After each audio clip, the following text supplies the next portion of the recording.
Don't worry, it's not even October. What? It's Halloween. Why didn't you tell me this? It's Halloween. What? I don't remember. Okay, shit. Fuck. I only had 6 pre-recorded and this is Creepypasta month. What the hell? I did? No, I did. I did. What about school? And school was supposed to start in August and it was July. What? She's running. What happened? I don't remember any of that. I don't remember any of that at all. 3rd video?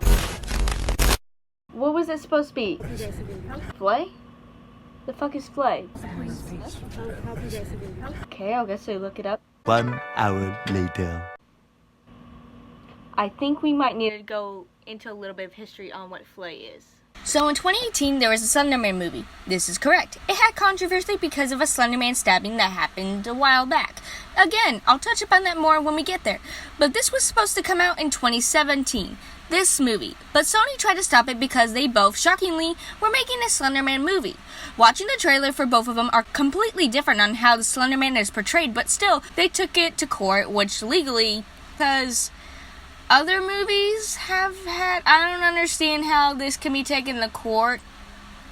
Unless, like, they were both trying to, and one had the okay from the original guy who made Slender Man, I guess. I don't know. And, mind you, Slender Man 2018 had the creature rarely shown when he looks more leather/tree-like, while the Slay movie had him looking more like he can appear and disappear from smoke and other stuff, making him look more like a thing of the mist/thing of an art project kind of thing. So just because 2 people were making the same Slenderman movie at the same time, he's not copyrighted, is he? Like, I mean, I guess you have to credit who kind of made it and stuff, but you could kind of do that with Jeff the Killer, that, when I looked him up, only had a tried to movie but didn't get enough money. Eyelash Jack and Laughing Jack have been trying to get movies for years. Hell, Russian Sleep Experiment just got a little short video made not too long ago. So I guess Slenderman's our best bet, because he's apparently worthy of the box office. We'll get more into that later, I swear to fucking God. Because shit like this, because they look so goddamn similar, they have different ideas of how Slenderman is in both of their videos, to where they're not similar in their own sense of their own same movie. So, you're different. This didn't have to be needing to be taken to court. That is the honest truth. we get a voiceover of a man talking about how we are one with the land, owned by others, that if we buy it, that the Indians were taking advantage of us and enslaved. One Indian in particular they talk about is the medicine man, who was very powerful shaman man, who they tortured, filleted, and he cursed the same chains that he has before death. We see that Billy and some lady are talking when Billy's phone rings, giving the lady an opportunity to snoop around, and happens to find the medicine man's chains. Oh, how convenient! And hides them in her box and takes them home, breaking one of the chains off, hiding the rest, as she uses the little chains in part of her art piece. She hangs it on the wall and then just snaps away to her on the floor, where she gets back to painting and cuts herself on a piece of a broken vase that she had just smashed.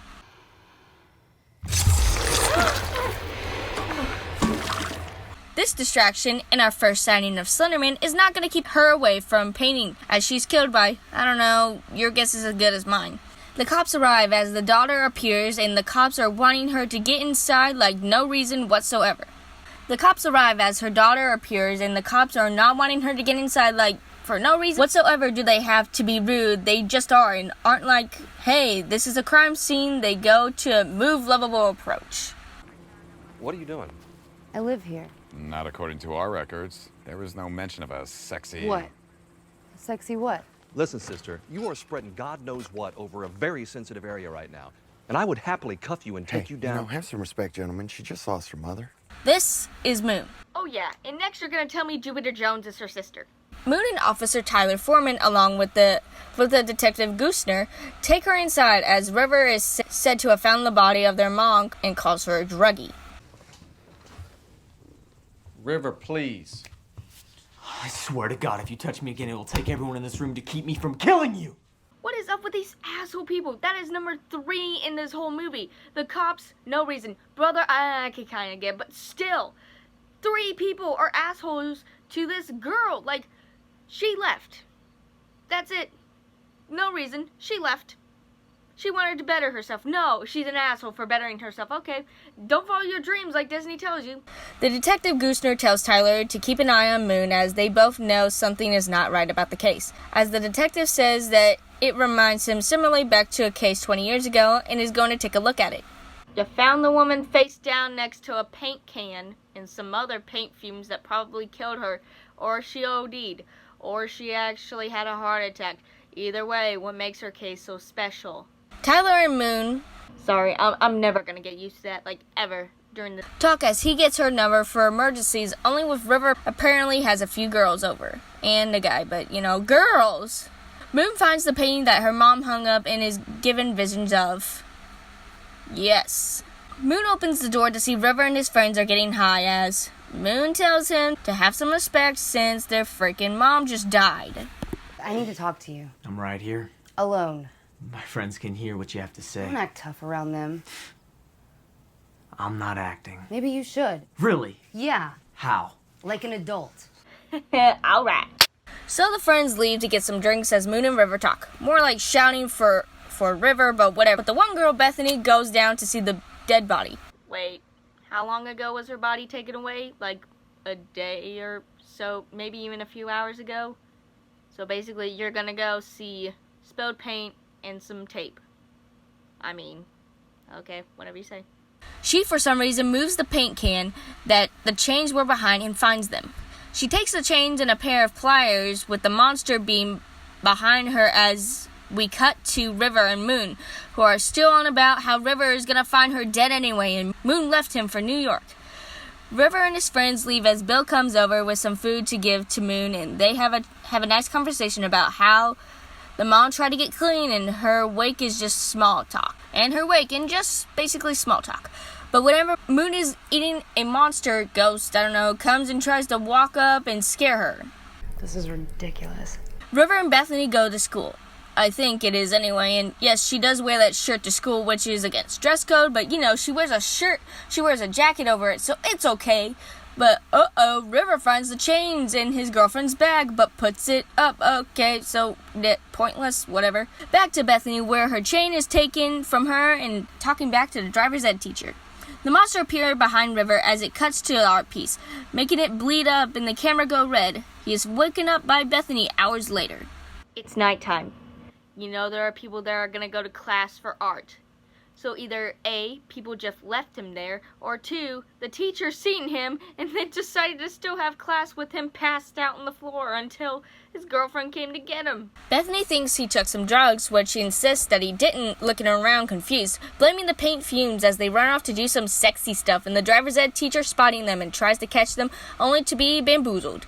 They think they're safe and decide to go and do the do as the teacher is still down in the locker room hunting for them. As he searches for them, the monster shows up for a bit because he touched the chain and hears the shower turn on and bugs crawling out of the drain. So basically, typical high school stuff. The teacher goes towards the girl and is killed by the Slenderman as we cut to Moon, who goes to the room where the mom was found and also finds a dead rat she tries to put in the box, but Tyler distracts her. He asks to see River as he happens to pull up. Tyler asks River where he was at around 6 p.m. and asks if he knew what happened to the driver's ed teacher, telling us that he was dead, similar how the mom died, telling River to lay low as we cut to the next day. The group is back in River's room, with Bethany giving them a surprise of a necklace and bracelets made by the chains. They leave as Moon tries to stop them as she touches his bracelet, making her pass out. She wakes up a little after 4 p.m. as Tyler and Moon talk some more, which he invites her for dinner and agrees to go. She also tells him that she's been having visions and hearing things. He tells her to brush it off as it's most likely due to stress. Yeah, stress makes me see dead people. Moon goes outside, going back to where her mom was found and finds the chains, only to put them back. Why? Why? And we cut to her painting her toenails in her bra and underwear. Nice. River arrives home to see the monster inside the shed. Question, why the fuck is it just randomly here, there, and everywhere? I don't understand this movie. Calling out to it as Moon is having the same thing happen to her with the dog scaring River, making the monster go away. As Slenderman grabs Moon with the painting flying up onto the roof. We get a heartfelt confession with them as she falls asleep. Yes, let's go back to sleep after you fell, hit your head, probably leading to a concussion, maybe bleeding to the brain. No. Let's have her fall asleep just to have more flashing images for some reason that she still fucking has. River and the gang are doing a project. Scratch that. River does the project. And Bethany wants to do the project as well. Play on words. And the monster starts to come after one of the girls, with Bethany trying to get her river flowing. Need to get done too. How the hell did that bitch throw it so hard that it shattered the glass? It's a belt buckle, not a hammer. Moon and Tyler get to talking, and it turns out shit like this has been happening since the 1930s and are most likely affiliated or know people who died like that. You know, these deaths aren't that uncommon because the one girl basically said she was going to go make brownies. They probably were pot brownies. Maybe you can blame River that he killed them, but you know, who's to say? The one guy is killed with the next girl is to go with the worst effect yet.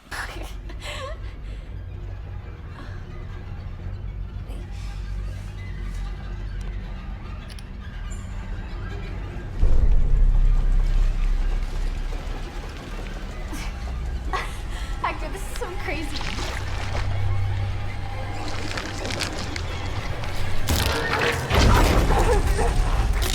Then Bethany, because the chain on the ground for no reason. River finds the bodies as he calls Moon, who comes over and sees the bodies as they look for River. They find River on the floor as we get flashbacks to the Medicine Man and Slenderman. As it turns out, River is alive but trapped, so Moon decides the only option is for her to save him. But why? Why would you do that? Why would you do any of that? And get this, in order to save him, they call an ambulance and the police to the crime scene, but Tyler leaves, potentially losing his job, taking River back to the shed where she puts the chains around her neck. But then Tyler's like, hell no, and puts it around his neck, and she takes it back. Slenderman throws Tyler to the wall, and Slenderman takes her underwater, then to a forest, where she runs it to a swirl effect, finds her mom, and she just melts away after babbling on about Slenderman catching up to her and drags her with the chains, and River comes to be her savior as he stopped and the mom chokes Slenderman with the chains, killing her in the process but saving River. Or is she? No, I don't think I'm gonna be able to get to it tonight. Moon and Tyler have some good chemistry together. You can tell they care about each other, and River is an actor as well, giving a good performance on a troubled teen, and even Billy, who's not there in it for long, has some good scenes with him and Moon. It's cursed, yes, but why does everyone seem to need the chain? Okay, the mom, for example, needed it for a project. Okay, but so did Bethany to make the necklace and bracelet. So you could argue that River and the driver's ed teacher just confiscated it. But it doesn't make sense to me. Like, it happened in the span of a week, mind you. Everyone is either rude or nice. There is no in between. Like River and the cops at the beginning. Rude for no reason. Well, River did, but still, no reason. Tyler and Moon were either calm or being stern, never really yelling. Bethany's shirt. They never showed the bodies. The detective at the beginning said it was similar to a case 20 years ago, and nothing came of that in real life. It looked like she either died of paint fumes or a heart attack. Moon's name. The fact that only Moon gets the distorted versions. The reason why Moon left is because... still unexplained? What's Moon's name? Like, for real? Is it short for something? Or is it... What is this name? Yeah, they never say it. Not even IMDb can even tell me the shit. CGI. The other effects are terrible. Look at when the chain is pulled out to see that they use the swirl tool and see that it gets better as time goes on. Like, they just tried it, and then as they moved on, they had figured, oh, we can blur this effect this way and not have it affect other people's hands. These murders are not linked until the detective and Tyler made them, because shit like falling dead without a cause happens. Like, more often than you think, guys. Why did the Indians and the Medicine Man have to do with anything besides the curse? Why couldn't Slenderman just be killing people because he could? Why did the killings happen in the 1930s? And how did this have to do with chains? You cursed the chains, Mr. Medicine Man. Why the chains? Why not I curse this land and whoever lives here or is brought up here on this land be cursed forever? Yeah, that makes more sense and be much more scarier than chains. Why was it blurred and then unearthed? Like, was it earthed and was it buried and then unearthed, or was it just they never got rid of it, or what was the reason for that? Because someone can't just come and pick this fucking chain up out of the blue and be like, it's cursed, run. Even then, like, probably no one from back in that time, no one believed him. So, cursed chains. You know, for needing to take this movie over to court, they both are pretty different, like I had said before. Both actually have something in common. They lack a bunch of information, characters are needlessly pointless, and then there's no monster really. And actually, I figured something out. Slender Man lives in the forest. The Flay is seen in the forest. It must be Slender Man. You can't change my mind whatsoever. That's the joke, Ree. There's a worse Slender Man movie? You gotta be kidding me. No, for real, you gotta be kidding me. Wait, Marble Hornets? I love Marble Hornets. Oh man, I used to actually remember watching them when I was a kid. They made a movie. Is it by the same people? She's running. They gave them the okay though. You tell me that you got the okay. None of them are in this movie except for 2 references, 3 references. Okay. I mean, I guess it could be different because sometimes Slender Man kind of takes place in anyone else's world. So yeah. How bad is it? No, really. How bad can this? Oh no, it's bad, isn't it?